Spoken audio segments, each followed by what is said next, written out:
Bien, vamos ya, como decíamos, al epicentro informativo de gran parte de esta jornada y sobre todo en este momento, que es el Congreso de la Nación, donde el Senado está debatiendo la reforma previsional o jubilatoria y también el consenso que se llegó con 23 de los gobernadores, con 23 provincias, para establecer un pacto fiscal. Gastón Zulás está allí en el Senado. Adelante, Gastón.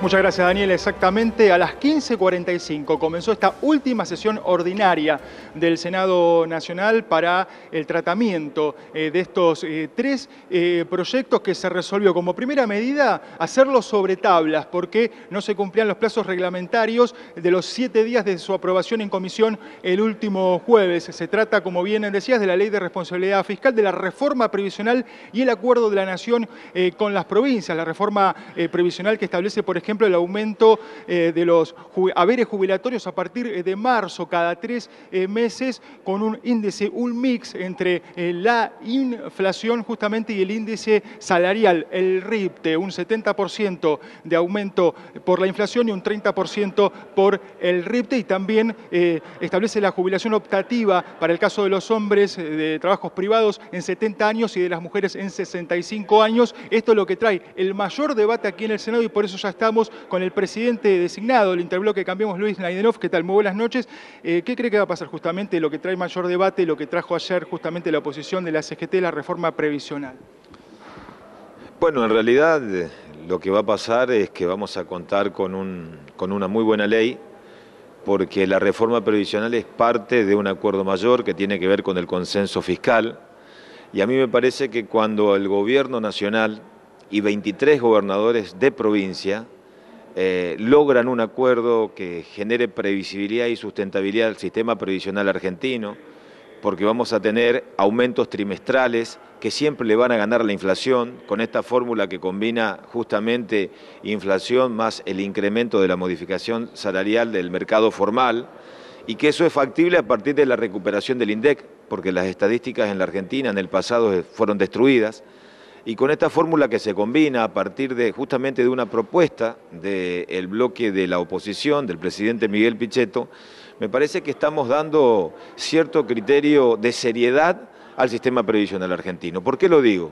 Porque contamos con 8 millones de jubilados, con un sistema que de alguna manera tiene señales de cierta alerta. Y creo que, reitero, este acuerdo, el consenso de los gobiernos provinciales y del gobierno nacional tienen un fuerte sentido de responsabilidad política por la coyuntura de la Argentina. Yo celebro esto, me parece que no hay actos de salvataje individual. Algunas provincias tomaron la decisión, o alguna provincia, de no avanzar en este acuerdo. Tienen todo el derecho de hacerla, pero el federalismo implica también las señales muy fuertes y potentes, no solamente de la autonomía, sino de construir una nación con un sendero común. Y este sentido de mirada colectiva es lo que ha imperado en un acuerdo que prioriza el interés general. Es decir, en primer lugar, resolvemos conflictos o demandas históricas, el fondo del conurbano bonaerense, que está prácticamente congelado de su propia creación, y es la Nación la que compensa justamente o repara este fondo. Las provincias no pierden, sino que hay un mecanismo de compensaciones recíprocas. Se pone fin a la litigiosidad, 56 juicios, que era una especie de cuello de botella. Y lo fundamental es que resolvió la política lo que estaba por dirimirse en el ámbito jurisdiccional o en la Corte Suprema de Justicia. Entonces, me parece a mí que en este contexto creo que hay mucho de sensatez, como lo ha dicho un gobernador, el de la provincia de Córdoba, para celebrar este acuerdo. Senador, la Ley de Responsabilidad Fiscal establece que tanto el Estado como las provincias no pueden gastar más, que no pueden superar el gasto público en cuanto a lo que sea la inflación, incluso el PBI. ¿Esto no significa de alguna manera un ajuste como se denunció en la marcha de las 2 CTA y una parte de la CGT y organizaciones sociales? No, en absoluto. A ver, estamos hablando de 23 gobernadores que suscribieron el acuerdo, y de los 23 hay provincias, no todas están en una situación de reprogramación de su deuda. Hay provincias que están con superávit, que están en otra situación, en otra realidad, desde lo financiero, desde lo económico. Me parece que primó una mirada de país diferente. Me parece que el camino del atajo es el camino que nos llevó a cometer los errores recientes con esta coyuntura económica muy delicada. Y en un contexto económico delicado, en un contexto económico donde en realidad digamos, siempre la mirada fue el cortoplacismo, es decir, la mirada electorado de lo que puede pasar.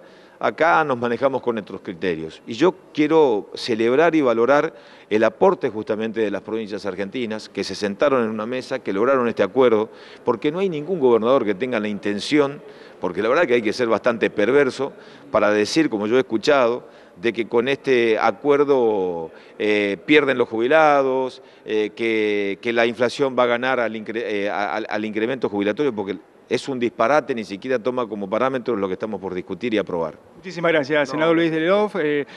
Presidente del Interbloque, cambiamos, lo dejamos volver al recinto porque se sigue debatiendo, se ha aprobado debatir los 3 proyectos en forma general, pero después, por supuesto, hacerlo la votación, cada uno en forma particular, en forma individual, y se estima alrededor de las 11 de la noche se va a dar media sanción el Senado Nacional a la Ley de Responsabilidad Fiscal, la reforma previsional y el acuerdo Nación-Provincia. Ustedes.